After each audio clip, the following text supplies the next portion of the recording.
So this is Project XJ, and we just put on a 3.5-inch Rubicon lift. This was the short arm lift. So my big question was, how many inches are we actually going to get from before?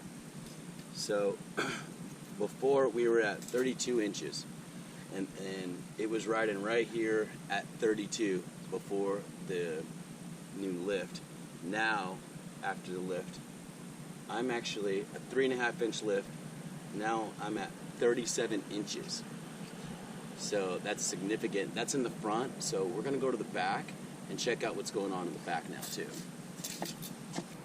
Alright, so the big question, especially for me, is after putting the lift on, how much clearance am I going to have in the back? Because I normally tow my 20-foot open bow ski boat to the lake, and last time we had full gas in this vehicle, full gas in the boat, beer, people, everything, and we were rubbing the tires. You can kind of see right here a little bit of a rub from this little guy.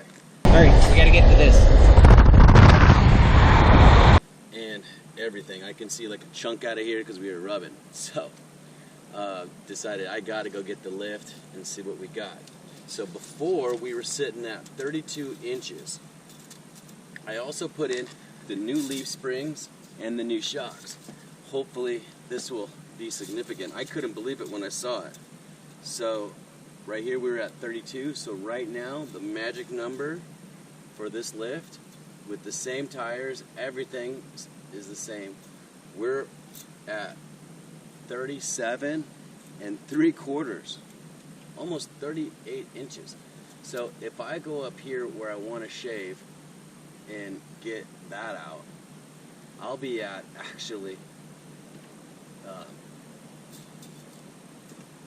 39 inches from the ground to there.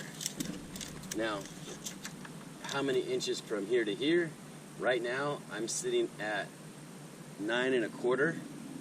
If I do that shave that I want to do, it's going to be 10 1/2 inches.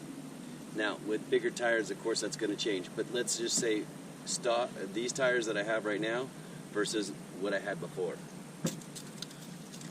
So, right now, I'm headed over to Foil Dry Parts because I think I'm having a problem with the driveline. They'll probably tell me, because what happens is now that I did the lift, I just drove it home, and when I let off the gas, after about 45 miles an hour or so, it starts to make a weird noise when I let off the gas. So right now I'm headed to Foil Dry Parts to see what they say. Stay tuned to figure out what happens in that video, which is going to be very interesting. So click subscribe, check out the next video coming soon of what happened at Foil Dry Parts. See you soon.